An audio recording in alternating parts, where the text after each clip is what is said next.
Marcus heard the splash before he heard the scream. The river behind the biker bar was supposed to be his secret sleeping spot under the broken pier, not a place to watch a 7-year-old girl slip through the rotted dock planks and vanish beneath the black water. He didn't think, just dove. Icy current dragged at his torn clothes as Lily's flailing hand disappeared into the murky depths. One rock, one crack, then her hand in his. By the time he dragged her to shore, engines were roaring overhead, flashlights cutting through the dark. A deep voice growled, "Who touched my daughter?" Welcome to the Hells Angels family. If you're new here, hit that subscribe button right now because this story will shake your soul in ways you won't expect. To my faithful subscribers who've been here from the beginning, may God continue to bless you abundantly. Before we dive in, let's lift this moment up in prayer. Heavenly Father, I come before you asking for your divine protection over everyone watching right now. Bless their families, Lord. Heal their bodies, provide for their needs, and give them peace that surpasses all understanding. Surround them with your favor and let your presence be felt in their lives today. In Jesus' mighty name, amen. Now, what you're about to witness isn't just a story about a biker brotherhood. It's about a homeless 12-year-old boy, a feared Hells Angels president, and a little girl named Lily whose drowning moment sets off a chain of dangerous secrets, betrayal, and unexpected redemption when the truth about her father and the boy's past collides. Marcus heard the splash before he saw the water. The sound tore through the cool Los Angeles night like a gunshot, echoing off the graffiti-stained back wall of Rico's bar, a worn-down biker hangout near the concrete banks of the LA River where people kept their heads down and questions went unanswered. It was the kind of place where broken men drank away broken dreams, where the neon sign out front flickered between red and darkness, and where a 12-year-old homeless boy could hide behind the dumpsters without anyone caring enough to chase him away. Marcus had been crouched under a broken picnic table for the past 2 hours, his stomach growling so loud he was sure someone would hear it over the rumble of motorcycles and the classic rock bleeding from the bar's open windows. He clutched his backpack, a faded blue thing with one broken strap, against his chest like a lifeline. Everything he owned was in that bag. 2 torn t-shirts that didn't fit right, a blanket with holes in it that smelled like smoke, a half-empty water bottle he'd refilled from a gas station bathroom sink, and a photograph he couldn't bring himself to throw away, no matter how many times he told himself it didn't matter anymore. He wasn't supposed to be there, but then again, he wasn't supposed to be anywhere.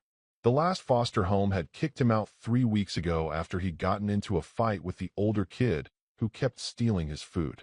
Social services had stopped calling after the second time he ran away.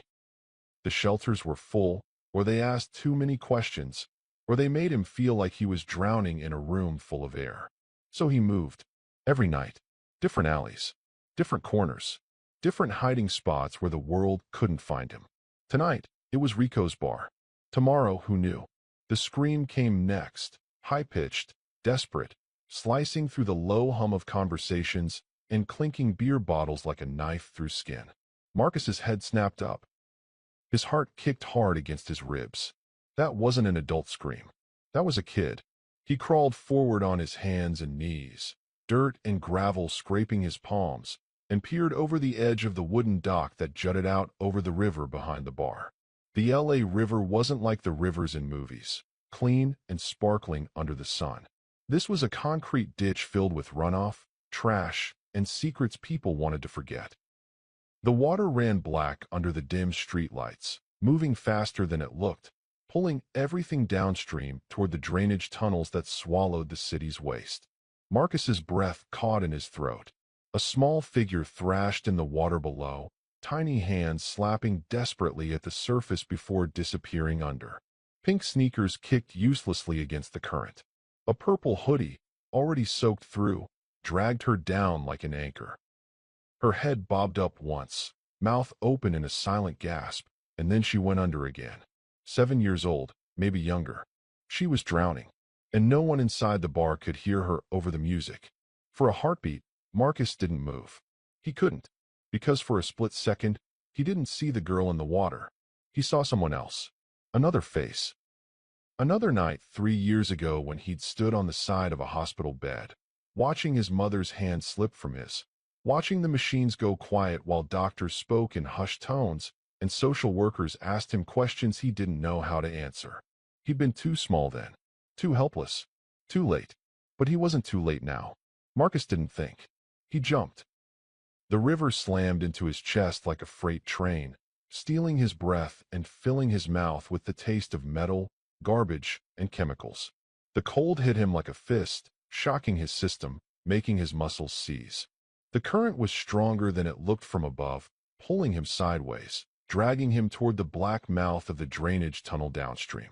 His shoes, stolen from a donation bin outside a church 2 weeks ago, filled with water and became anchors, pulling him down. He kicked them off and dove deeper. The girl was sinking fast, her small body going limp as the water swallowed her. Marcus's lungs screamed for air. His vision blurred. His arms felt like lead. But he kicked harder, reached farther, stretching his fingers toward the flash of purple fabric disappearing into the darkness below. His hand closed around wet cloth. He pulled. The girl's hoodie bunched in his fist, and he dragged her upward, fighting the current, fighting the weight, fighting the voice in his head that whispered he wasn't strong enough for this. He was just a homeless kid, a nobody, a throwaway. Why was he even trying? Because she was just a kid, too. Marcus broke the surface, gasping, choking on air and river water. The girl came up with him, coughing violently, vomiting water onto his shoulder.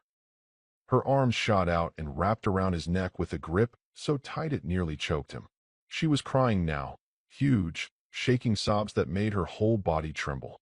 "I got you," Marcus rasped, his voice barely working. "I got you." He kicked toward the muddy shore, arms burning, legs screaming, vision tunneling to a pinpoint. His hand hit solid ground, then his knee. Then he crawled forward on his elbows, dragging them both out of the water, until finally, he collapsed onto the dirt, the girl still clinging to him like he was the only solid thing left in the world. For a brief second, lying there under the yellow glow of the bar's flickering security light, Marcus felt something he hadn't felt in a long time. Like he mattered. Like maybe saving one person could make up for all the times he couldn't save anyone, not even himself. Then the motorcycles came. The sound started low. A distant rumble that Marcus felt in his chest before he heard it with his ears. Then it grew. Louder. Closer. Engines roaring down the alley behind Rico's bar, one after another, like thunder rolling in from every direction. Headlights cut through the darkness, blinding him, pinning him to the ground like an insect under a microscope. Marcus squinted, heart hammering, as shadows on chrome beasts surrounded them. 20 bikes. Maybe more. He couldn't count. They circled the clearing like wolves, engines growling, headlights creating a cage of light he couldn't escape from. The girl, Lily, he would learn her name was Lily, sobbed into his torn t-shirt, shivering violently against him. Marcus tried to stand, but his legs gave out. He was too cold, too tired, too small. His body felt like it belonged to someone else, like he was watching himself from a distance, waiting to see what happened next. Men dismounted from the bikes. Big men. Dangerous men. Leather vests covered in patches Marcus didn't recognize. Heavy boots that crunched on gravel. Faces carved by bad choices, hard years, and nights that ended in blood. Tattoos crawled up their arms, across their necks, telling stories Marcus didn't want to know. Some of them carried bats. Others had knives on their belts. One had a gun tucked into his waistband. They didn't speak. They just stared. Subscribe now. You won't believe what happens when Reaper finds out the truth about Marcus. The crowd parted like the Red Sea. One man stepped forward, and the air itself seemed to bend around him. He was broad-shouldered and silent, his presence swallowing the space around him, making the other men look small by comparison. He wore dark sunglasses even though it was nearly midnight. His leather vest was covered in patches. Some Marcus recognized from late-night news stories about gang violence. Others he didn't. But there was one patch he couldn't miss, stitched across the back in bold letters. Hell's Angels, Los Angeles. The man's arms were covered in ink, skulls wreathed in flames, names of the dead, dates that probably marked funerals. His hands were scarred. His knuckles were thick with old breaks that had healed wrong. This was a man who had hurt people. A man who didn't ask questions before he pulled the trigger. They called him Reaper, president of the East Los Angeles chapter. And Marcus was holding his daughter. Reaper stopped 3 feet away, staring down at the soaking wet boy cradling Lily against his chest. For a long moment, no one spoke. The only sounds were Lily's quiet crying, the hum of idling engines, and Marcus's ragged breathing. The air felt heavy, thick with something Marcus couldn't name. Danger, maybe. Or judgment. Or both. Marcus couldn't move. Couldn't breathe. He'd heard stories about men like this. Men who didn't forgive. Men who didn't forget. Men who made people disappear into the concrete and the river and the places no one talked about. Lily, Reaper's voice was low, controlled, but Marcus heard something underneath it, something sharp and cold and barely restrained. Come here. Lily shook her head, burying her face deeper into Marcus's chest, her small fingers gripping his shirt so tight the fabric tore. Now, she didn't move. Marcus felt her trembling against him, felt her heart beating like a hummingbird's wings. She was terrified, not of him, of something else. Or maybe she was just in shock. He didn't know. All he knew was that she wasn't letting go, and he wasn't sure what would happen if he tried to make her. Reaper crouched down slowly, removing his sunglasses and tucking them into his vest. His eyes were dark, not brown, not black, but something in between. Eyes that had seen too much. Eyes that didn't blink. He looked at his daughter first, scanning her face, her arms, her legs, checking for injuries. Then he looked at Marcus. Really looked at him. At the torn clothes hanging off his thin frame. At the dirt caked under his fingernails. At the way his ribs showed through his wet shirt.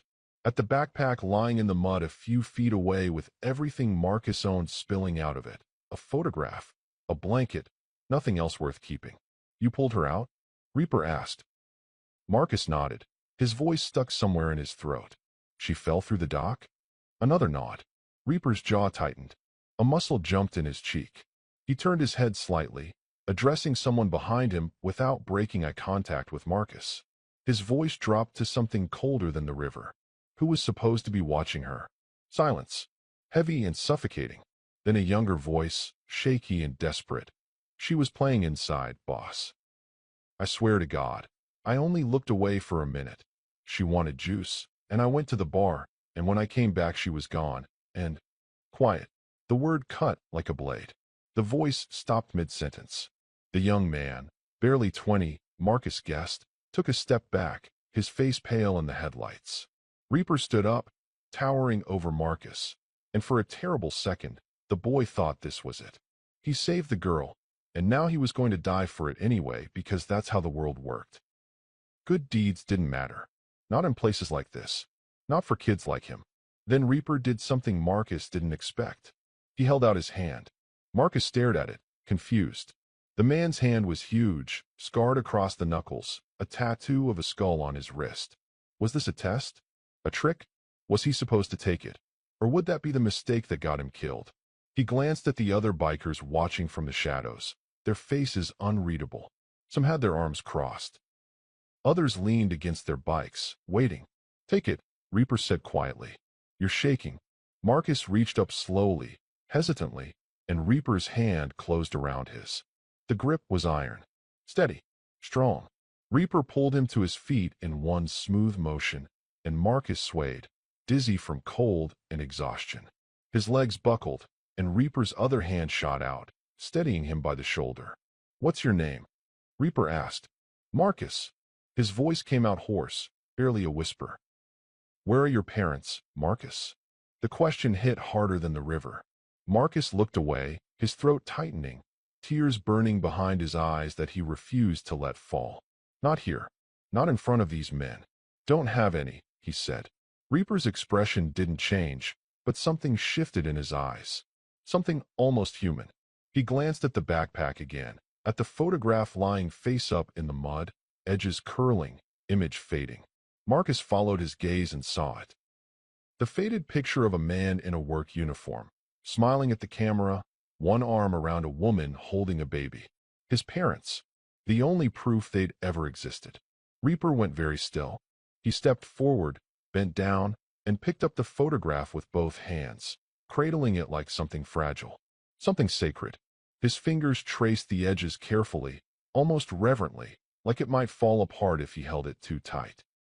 When he looked up at Marcus again, all the color had drained from his face beneath the tattoos and scars. "Where did you get this?" His voice was barely above a whisper now, stripped of all authority, all control. Marcus's stomach twisted into knots. It's mine. That's my dad. Drop a comment below. Where are you watching from?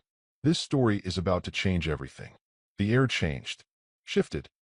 The other bikers shifted too, murmuring to each other, glancing between Reaper and Marcus with expressions Marcus couldn't read. Reaper stared at the photograph, then at Marcus, then back at the photograph. His hand tightened around it until the edges crumpled slightly. "What's your last name?"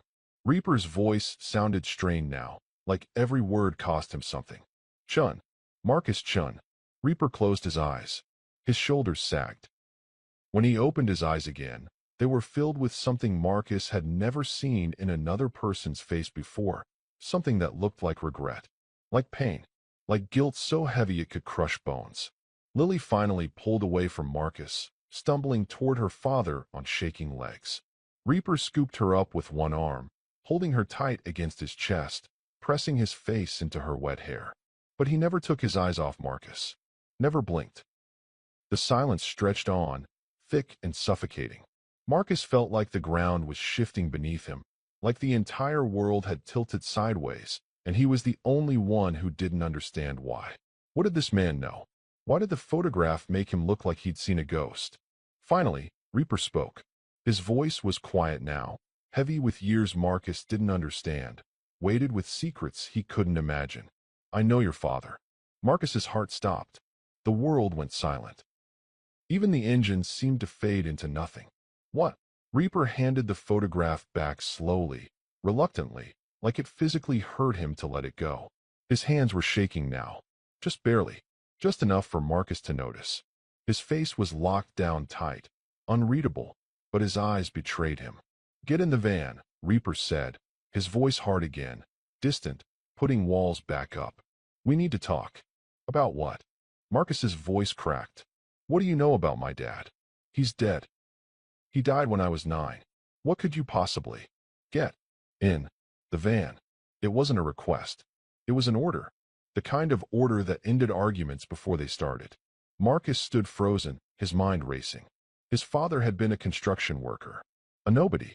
Someone who went to work, came home, kissed his wife, played with his son. There was nothing special about him. Nothing that would connect him to a man like Reaper. Nothing that made sense. Unless everything Marcus thought he knew was a lie. Reaper turned away, carrying Lily toward the motorcycles. He stopped at the edge of the light, his back to Marcus, shoulders tense, spine rigid like he was holding himself together by force of will alone. "About what?" Marcus shouted, desperation breaking through. "Tell me what you know." Reaper didn't turn around, didn't look back, but his voice carried across the clearing, quiet and final, like a door slamming shut. "Everything," he said. "I know everything." And then he walked away, disappearing into the ring of headlights and shadows, leaving Marcus standing alone in the mud, soaking wet and shaking, staring at the photograph in his hands and wondering if the man who just saved his life was the same man who destroyed it. The van smelled like leather, motor oil, and something else Marcus couldn't identify, something metallic that made his stomach turn. He sat in the back on a bench seat that had seen better days, wrapped in a blanket someone had thrown at him without a word. His wet clothes clung to his skin, making him shiver despite the heat blasting from the vents. 3 bikers sat across from him, silent and watching, their faces unreadable in the dim light filtering through the tinted windows. Marcus kept his eyes down, his fingers wrapped around the photograph in his lap, protecting it like it was the only thing keeping him tethered to reality. Maybe it was. Everything else felt like it was slipping away. The ground beneath him, the truth he thought he knew, the world that made sense just 2 hours ago. The van rumbled through the streets of East Los Angeles, turning corners Marcus didn't recognize, passing buildings that blurred together in the darkness. He had no idea where they were taking him. No idea what Reaper meant when he said he knew everything. No idea if he was going to make it through the night alive. One of the bikers, a massive man with a beard down to his chest and a scar cutting through his left eyebrow, leaned forward slightly. "You got guts, kid," he said, his voice surprisingly soft for someone who looked like he could break Marcus in half without trying. Not many people would jump in that river. Especially not for someone they don't know. Marcus didn't respond. He didn't know what to say, didn't know if saying the wrong thing would get him hurt. The man seemed to sense his fear and leaned back again, exchanging a glance with the others. They didn't speak after that. Marcus alone with his thoughts, and his thoughts were screaming. The van finally stopped 20 minutes later. The back doors swung open, and harsh fluorescent light flooded in, making Marcus squint. Someone grabbed his arm, not rough, but firm, and pulled him out onto cracked pavement. He stumbled, his legs still weak from the river, and looked up. They were in a parking lot behind a low, industrial-looking building with bars on the windows and cameras mounted on every corner. A faded sign above the reinforced steel door read, "Brotherhood Auto Repair," but Marcus knew immediately that wasn't what this place really was. There were too many motorcycles, too many men, too much security for a repair shop. This was the clubhouse, the Hells Angels headquarters. Reaper stood near the entrance, Lily still in his arms, now wrapped in a dry jacket 3 sizes too big for her. She'd stopped crying, but her eyes were red and swollen, and she kept her face buried against her father's shoulder. Reaper's expression was carved from stone as he watched Marcus being led toward the door. "Bring him inside," Reaper said quietly. "Second room on the left. Get him dry clothes and food. Don't let him leave. Don't let him leave." The words settled over Marcus like chains. He wasn't a guest here. He was a prisoner. A prisoner who'd just saved the warden's daughter and somehow made everything more complicated because of a photograph he didn't understand. Inside, the clubhouse was exactly what Marcus expected and nothing like it at the same time. The main room was large and open, with a bar along one wall, pool tables in the corner, and leather couches that had seen decades of use. Motorcycle parts hung on the walls like trophies, handlebars, mirrors, license plates from states Marcus had never been to. The floor was concrete, stained with oil and God knew what else. Men lounged around, drinking beer, playing cards, talking in low voices that stopped when Marcus walked in. Every eye turned toward him, some curious, some suspicious, some downright hostile. A woman, mid-40s, with graying hair tied back in a ponytail and arms covered in colorful tattoos, appeared from a side door and looked Marcus up and down with an expression that might have been pity. "Come on, honey," she said, her voice raspy from too many cigarettes. "Let's get you out of those wet clothes before you catch pneumonia." She led him down a narrow hallway lined with closed doors, each one marked with a name or a symbol Marcus didn't recognize. She stopped at one labeled "Guest" and pushed it open. Inside was a small room with a twin bed, a dresser, and a single window with bars on it. Clean, but sparse. A cage with a mattress.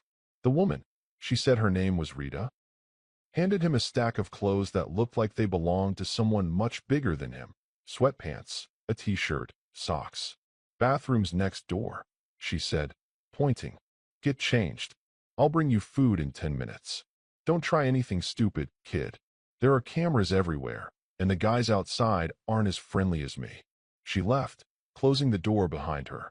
Marcus heard the lock click. He stood there for a long moment, dripping onto the floor, staring at the clothes in his hands. Then he moved mechanically, peeling off his wet shirt, his torn jeans, wrapping himself in fabric that smelled like detergent and strangers.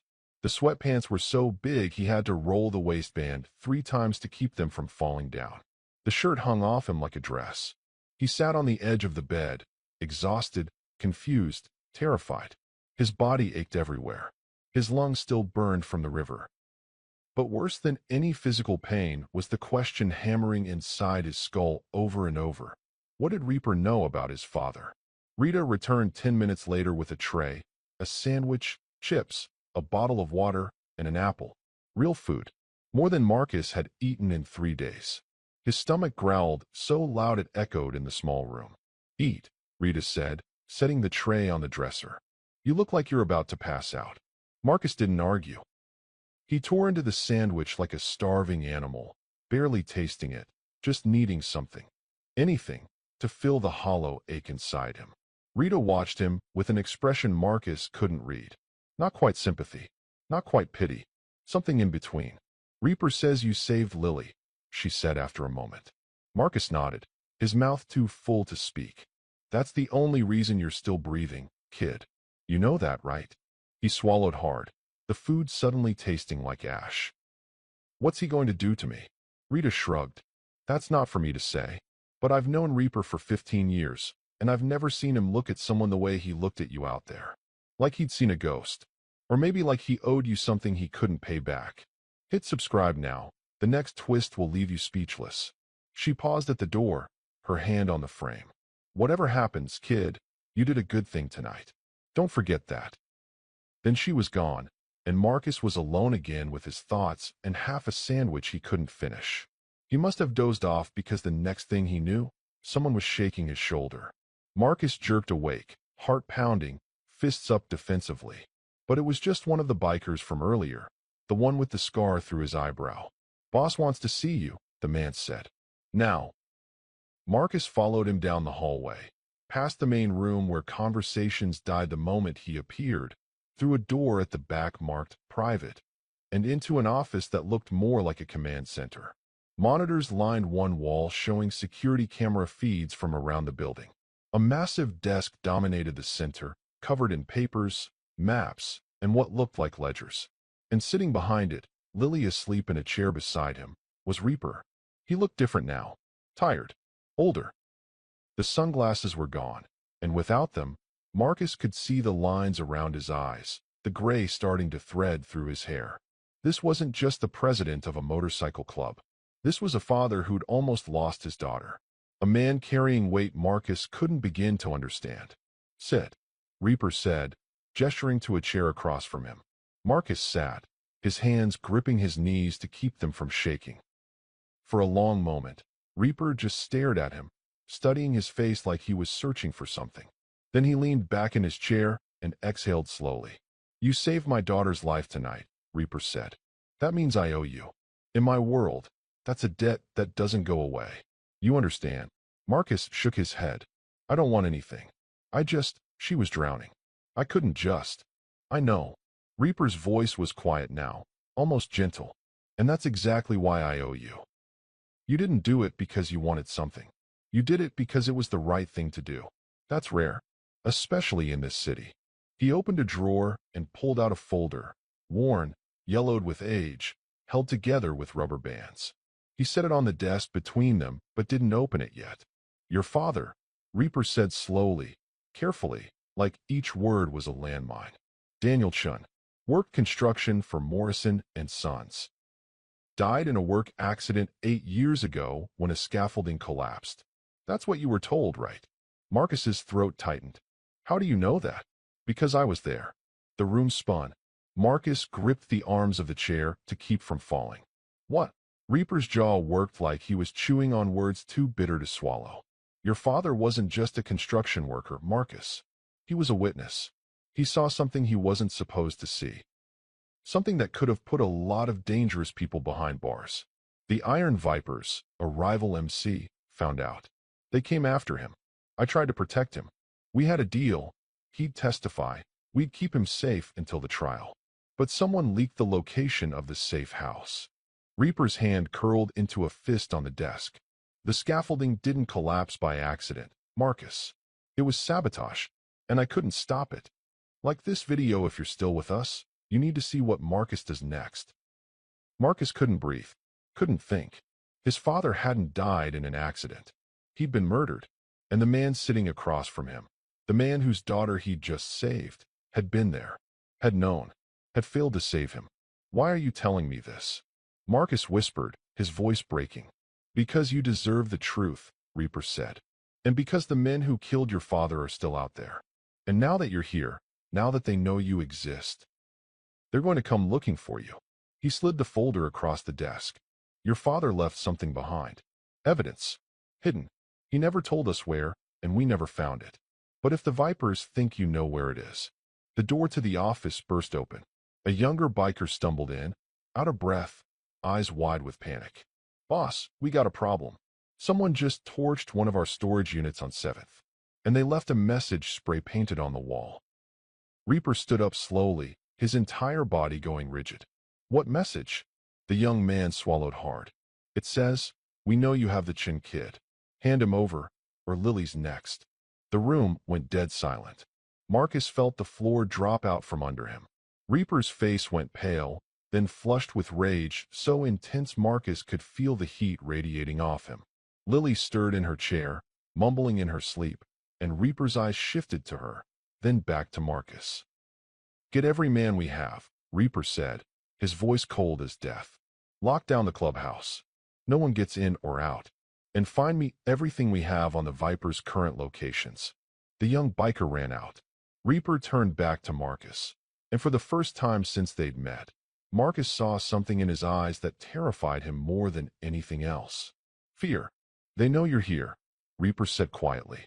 And they're not going to stop until they get what they want. Marcus's voice came out as a whisper. What do they want? Reaper's answer was a death sentence wrapped in 3 words. You and Lily. Marcus couldn't sleep. How could he? Every time he closed his eyes, he saw the message spray-painted on the wall. We know you have the Chin kid. Hand him over, or Lily's next. The words looped in his mind like a nightmare he couldn't wake up from, each repetition tightening the knot of fear in his chest. He lay on the narrow bed in the guest room, staring at the ceiling, listening to the sounds of the clubhouse transforming into a fortress.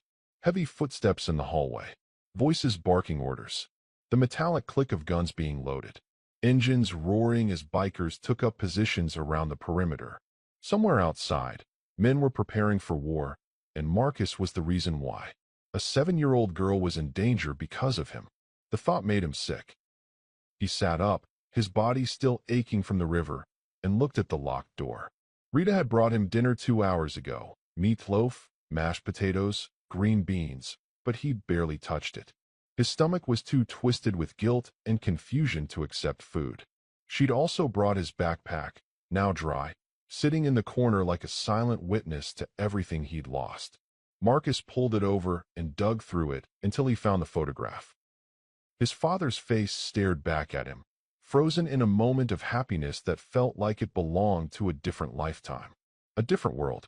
One where construction workers were just construction workers, and scaffolding collapsed because of accidents, not murder.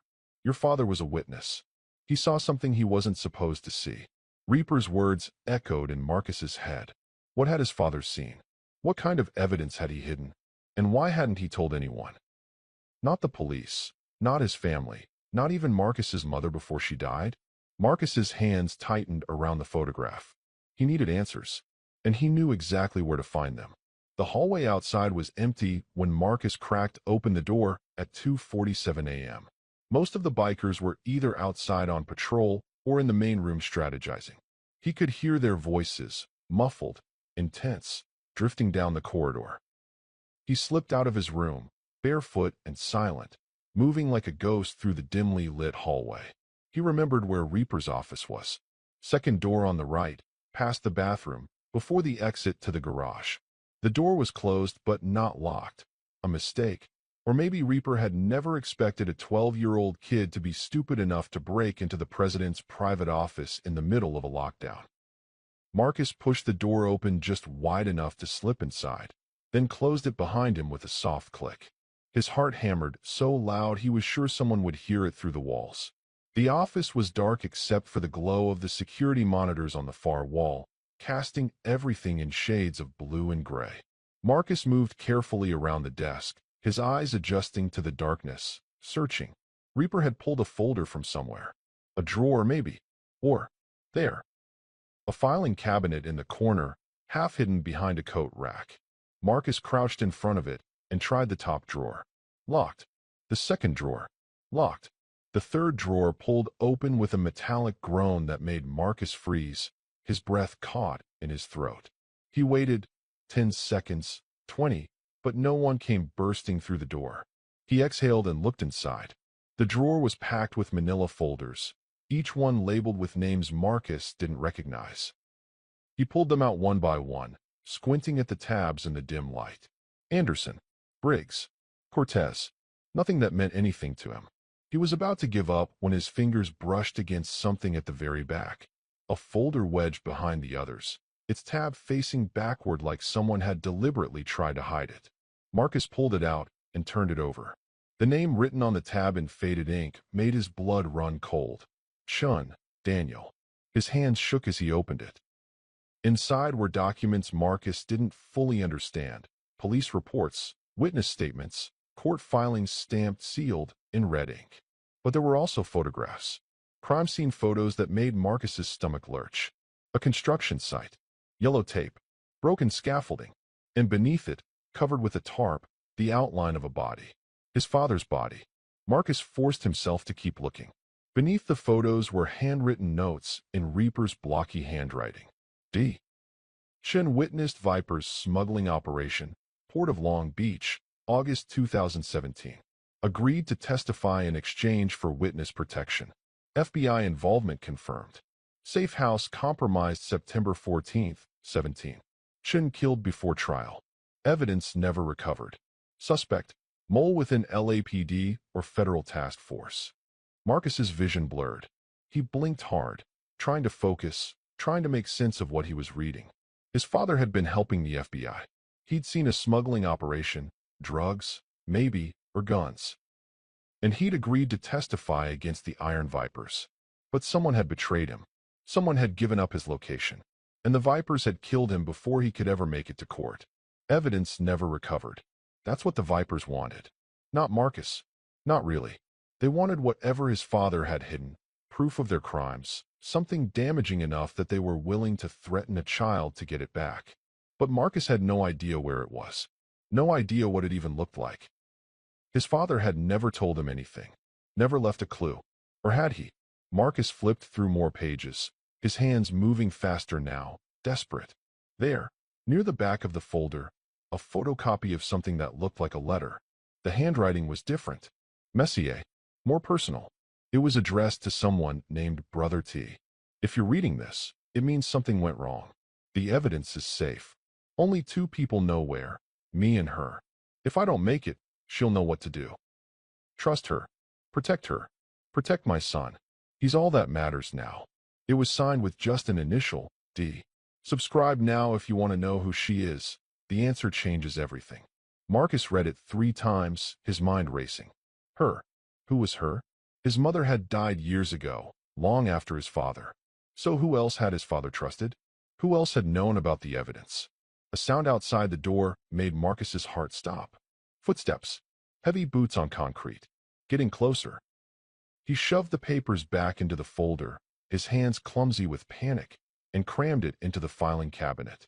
He eased the drawer closed just as the doorknob turned. Marcus dove behind the desk, pressing himself flat against the wall, barely breathing. The door opened. Light from the hallway spilled in. A shadow filled the doorway, tall, broad-shouldered. Reaper.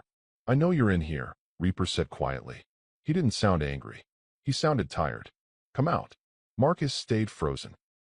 Maybe if he didn't move, didn't breathe, didn't exist. Marcus, I'm not going to hurt you, but we need to talk. Now. Slowly, Marcus crawled out from behind the desk. Reaper stood in the doorway, arms crossed, watching him with an expression Marcus couldn't read. Not anger, not disappointment. Something else. Something that looked almost like understanding. The filing cabinet. Reaper asked. Marcus nodded, unable to speak. Reaper sighed and stepped inside, closing the door behind him. He flipped on a small desk lamp, bathing the room in warm yellow light. Then he walked to the filing cabinet, opened the 3rd drawer, and pulled out the Chin folder like he'd known exactly what Marcus had been looking for.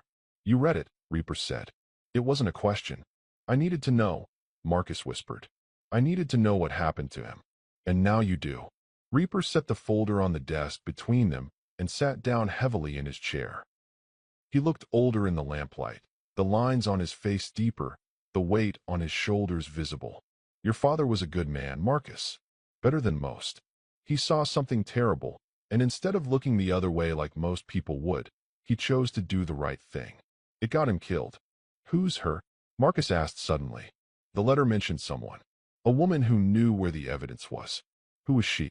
Reaper's expression flickered, just for a second, and Marcus saw it. Recognition. Maybe even guilt. I don't know, Reaper said slowly. Your father never told me. He said it was safer that way.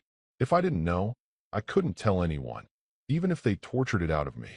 But you have a guess. Reaper hesitated. Then he opened the folder and pulled out a photograph Marcus hadn't seen before. It showed his father standing next to a woman Marcus didn't recognize, mid-30s, dark hair, kind eyes. They were standing in front of a small diner, smiling at the camera. This was taken 3 weeks before your father died, Reaper said. We found it in his wallet. No name. No explanation. Just this photo. Marcus stared at the woman's face, searching for something familiar, some connection. But there was nothing. He'd never seen her before in his life. The diner, Marcus said suddenly, pointing at the sign in the background. Rosie's Cafe. Do you know where that is? Used to be on 8th Street in Boyle Heights, Reaper said. But it closed down years ago. Been abandoned ever since. Marcus's mind was racing now, connecting pieces that didn't quite fit yet but felt important. What if that's where he hid it? What if the evidence is there? We searched that place top to bottom after your father died, Reaper said. Pulled up floorboards, checked the walls, went through the basement. Nothing. Maybe you didn't know where to look, Marcus argued. Maybe only she knew. The woman in the photo. Reaper leaned back, rubbing his face with both hands. Even if you're right, we have no idea who she is or where to find her. And we're running out of time. The Vipers aren't going to wait around while we... A phone on the desk buzzed. Reaper grabbed it, his expression darkening as he read the screen. What is it? Marcus asked. Reaper's jaw tightened. One of our guys just spotted movement 2 blocks from here. 3 vans. No plates. Circling the neighborhood. The Viper and locking it this time. They're testing our defenses. Seeing how tight we've locked things down. They'll hit us soon. Maybe tonight. Maybe tomorrow. But it's coming. Hit that like button. Marcus is about to make a choice that will change his life. Marcus felt the fear clawing up his throat again. What are you going to do? Reaper looked at him. Really looked at him. And for the first time, Marcus saw something in the man's eyes that terrified him more than anything else. Uncertainty. Reaper didn't have all the answers. Didn't have a plan that guaranteed everyone would survive. I'm going to protect my daughter, Reaper said quietly. No matter what it costs. And me? Marcus's voice was barely a whisper. Reaper's expression softened just slightly. You saved Lily's life. That makes you family. And I protect family. Before Marcus could respond, the office door burst open. Rita stood there, her face pale, eyes wide with fear. Reaper, she said breathlessly. You need to come to the main room. Right now. What happened? Rita's voice shook. Lily's gone. The world stopped. Reaper's face went white, then flushed with a rage so intense the air itself seemed to vibrate. He moved past Rita like a storm, and Marcus followed, his legs barely working, his mind screaming. In the main room, bikers stood around Lily's makeshift bed, a couch in the corner where she'd been sleeping under Rita's watch. The blankets were thrown back. The pillow was still warm, but Lily was gone. On the pillow, written in red marker in childish handwriting that definitely wasn't Lily's, was a message. Union Station, Locker 247. Midnight tomorrow. Bring the evidence, or she dies. Reaper picked up the pillow with shaking hands, staring at the message like it was a death sentence. And maybe it was. Marcus's voice broke the silence. They think I know where it is. Reaper turned to him, and Marcus saw something in his eyes he'd never seen before. Not anger, not fear, desperation. Do you? Reaper asked. Marcus thought about the letter, the photograph, the woman his father had trusted, the diner that had been abandoned for years. He thought about Lily's face when he'd pulled her from the river, her small hands gripping his shirt, her terrified sobs, and he made a choice. No, Marcus said, but I know how to find it. Dawn broke over East Los Angeles in shades of orange and gray, but inside the clubhouse, there was no light. Only shadows and the weight of a ticking clock. Lily had been missing for 6 hours. 6 hours that felt like 6 lifetimes to Marcus, who sat at the corner table in the main room, staring at the photograph of his father and the mysterious woman outside Rosie's cafe. Reaper hadn't slept. Marcus could see it in the way he moved, sharp, aggressive, like a caged animal looking for something to destroy.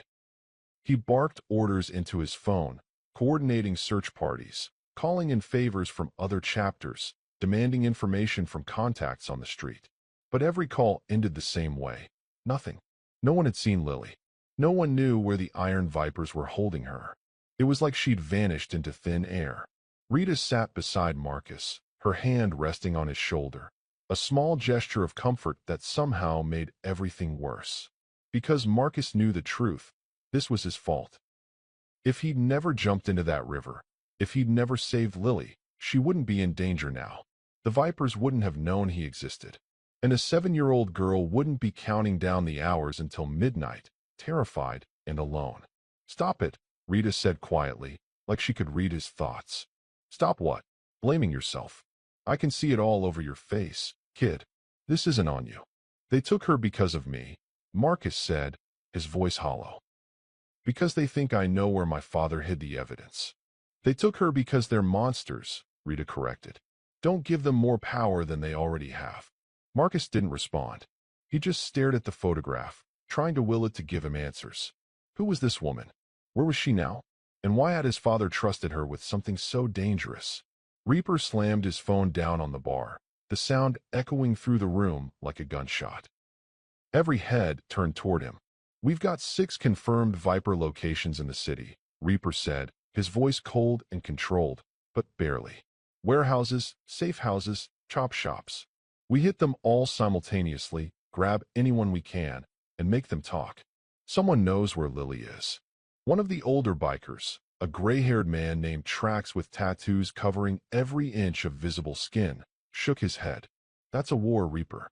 We go in hot like that, the Vipers will retaliate. And if they get spooked, they might." "Finish that sentence and I'll put you through the wall," Reaper growled. Trax held up his hands in surrender. "I'm just saying we need to be smart about this." "I don't want smart. I want my daughter back."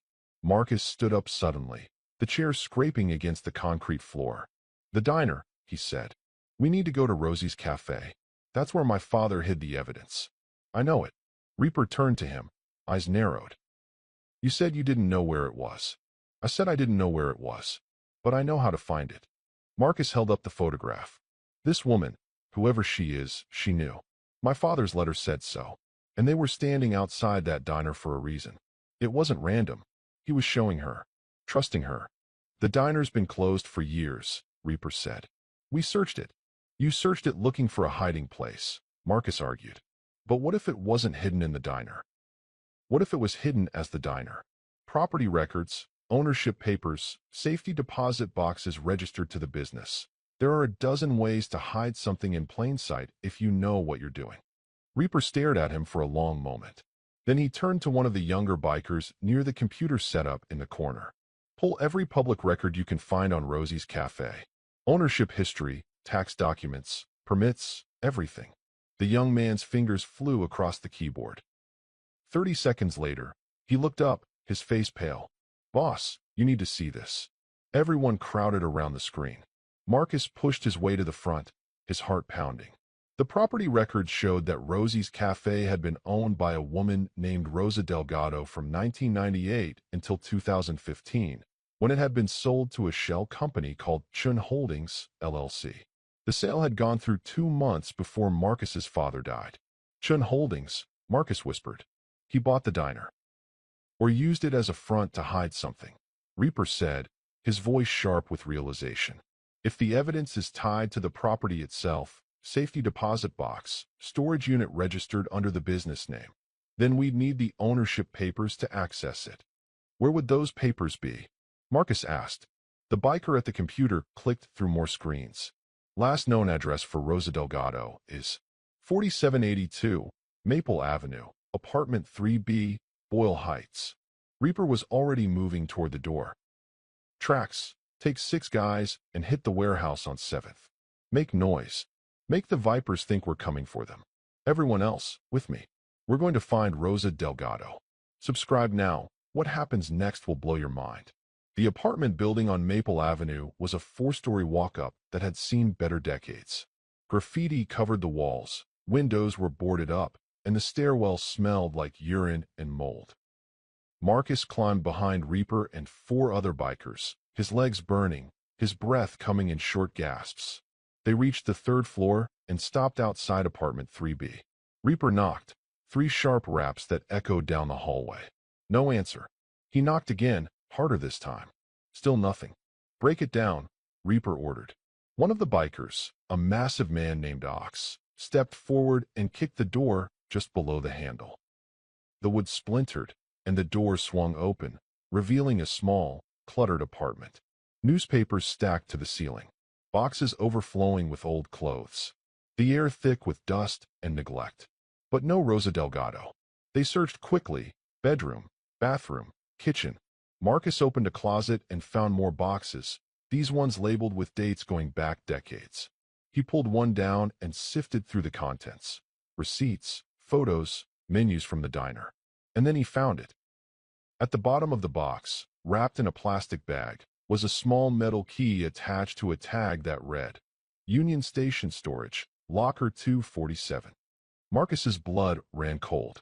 Locker 247. The same number the Vipers had written on Lily's pillow. Reaper, Marcus said, his voice shaking. I found it. Reaper crossed the room in 2 strides and took the key from Marcus's hand, staring at it like it was a live grenade. They already knew, he said quietly. The Vipers already knew where the evidence was. That's why they took Lily. That's why they chose that specific locker number. But how? Marcus asked. How could they know if we just figured it out? Reaper's expression darkened. Because someone told them. Someone who's been watching us. Someone. His phone rang.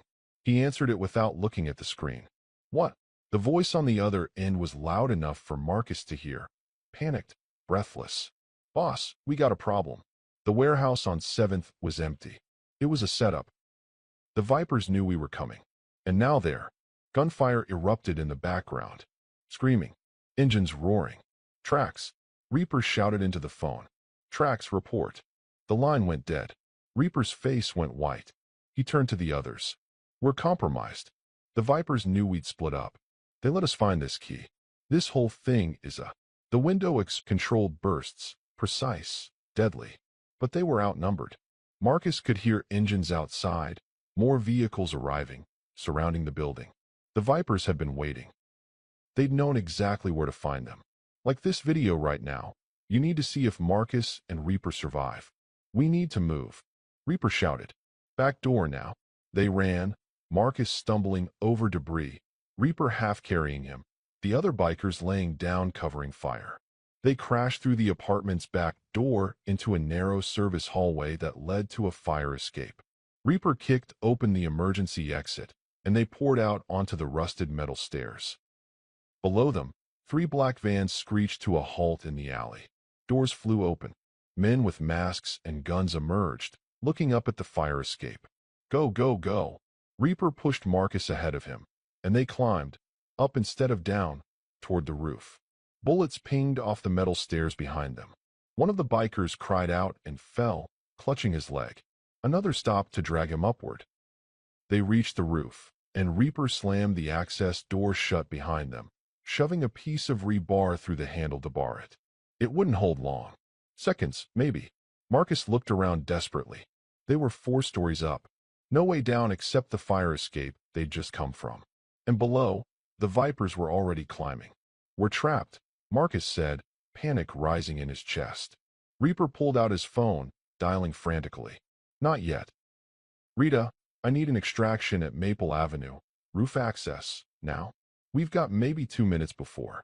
The door behind them shuddered as something heavy slammed into it from the other side. Once. Twice.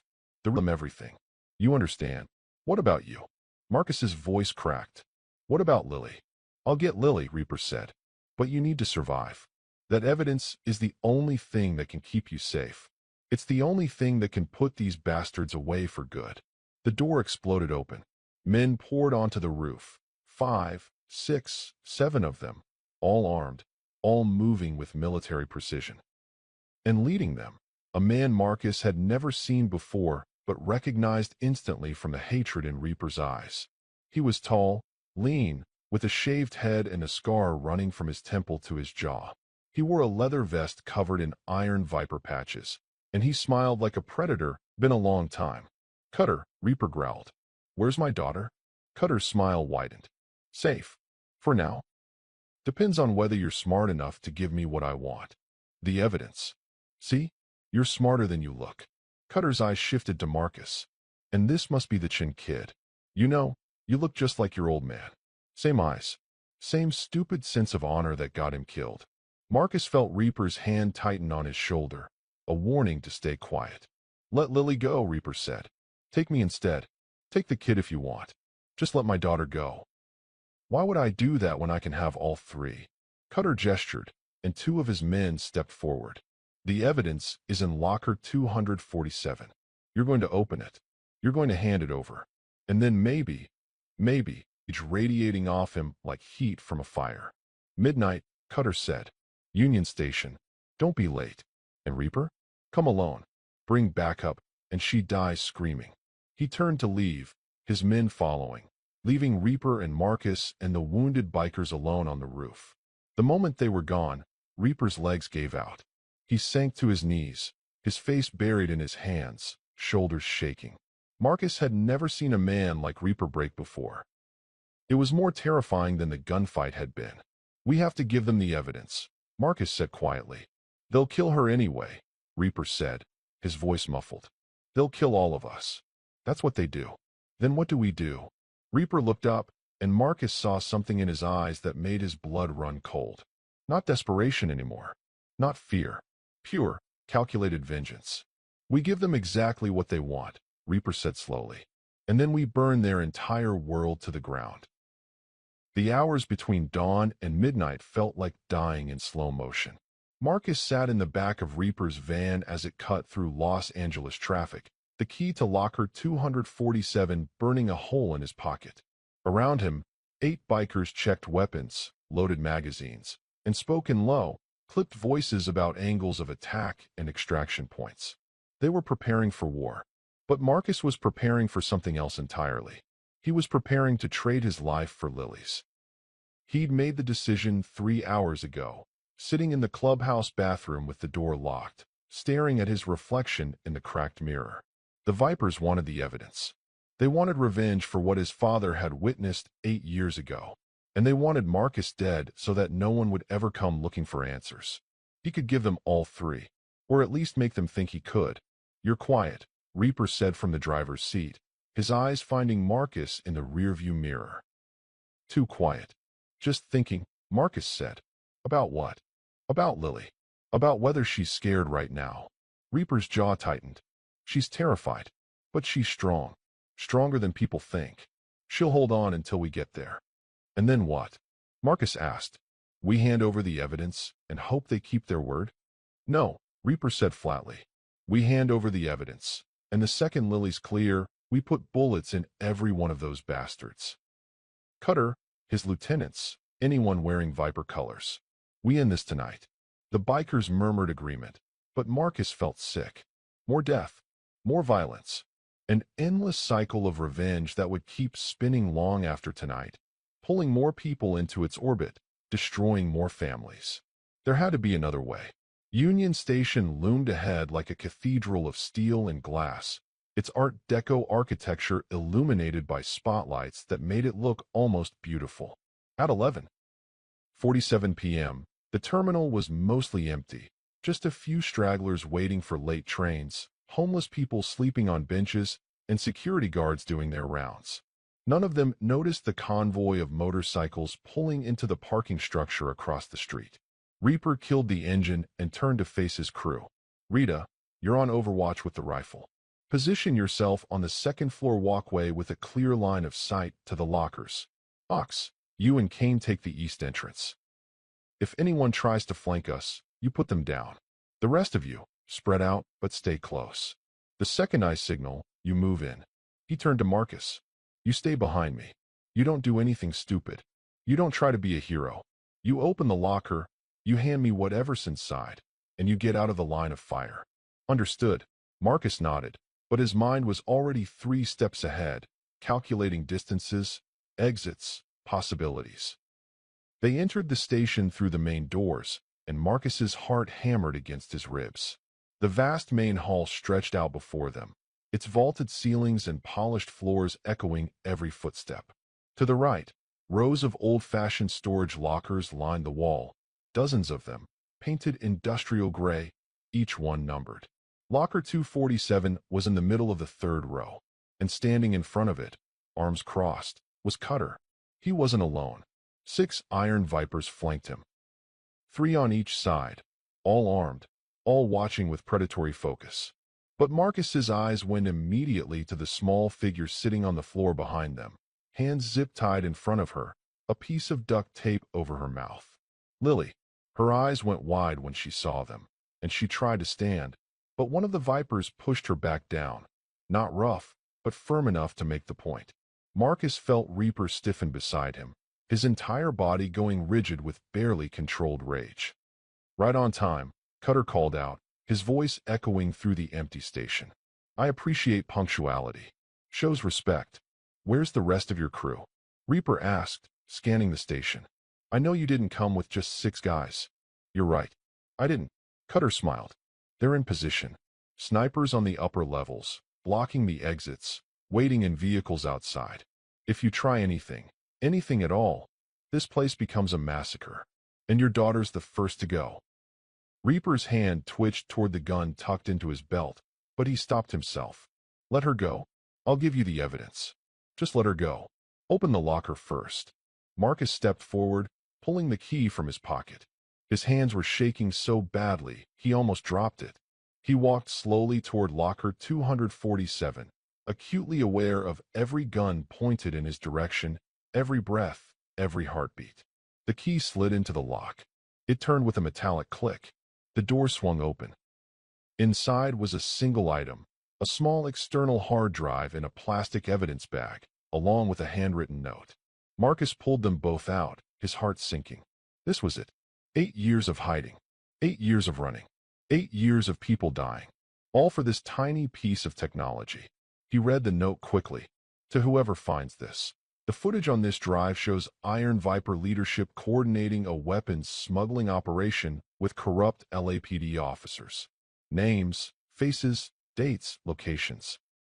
Everything the FBI needs to dismantle both organizations. If I'm dead, it means they got to me first. Don't let it be for nothing. Daniel Chun. Marcus's hands tightened around the hard drive. His father had died for this. Had hidden it. Had trusted a woman named Rosa to keep the secret. And now Marcus held the power to finish what his father started. Or to trade it away for a 7-year-old girl's life. Subscribe now. Marcus is about to make an impossible choice. He turned back toward Cutter, the hard drive in his outstretched hand. Here, take it. Just let her go. Cutter's smile widened. Bring it here, kid. Let me see it. Marcus started walking, but Reaper grabbed his arm. Wait. Let go. Marcus whispered. This is the only way. They'll kill you the second they have it, Reaper hissed. You know that, right? I know. Their eyes met, and in that moment, Reaper saw what Marcus had already accepted. This was always how it was going to end. One life for another. The son paying the debt his father had left behind. Reaper's grip loosened. Marcus walked forward, crossing the distance between them and Cutter, every step feeling like walking toward his own execution. He stopped 3 feet away and held out the hard drive. Cutter reached for it, and Marcus dropped it. The hard drive hit the polished floor with a crack, and in the split second everyone's eyes followed it down. Marcus moved. He grabbed Lily, ripped the tape from her mouth, and screamed at the top of his lungs. Now. 2 things happened at once. Rita's rifle cracked from the second floor, and the Viper standing closest to Lily dropped with a bullet through his shoulder. At the same moment, Marcus heard a sound he never expected, police sirens. Dozens of them, converging on Union Station from every direction. Cutter's face went from confident to furious in an instant. You called the cops? No, Marcus said, backing away with Lily in his arms. I called the FBI. And then he pulled out his phone. The one Rita had given him 3 hours ago. The one he'd been using to live stream everything since the moment they'd walked into the station. The screen showed 47,000 viewers watching in real time as Cutter stood over the hard drive, his face fully visible, his men armed and exposed. Evidence is already uploaded, Marcus said breathlessly. Cloud storage. 5 different servers.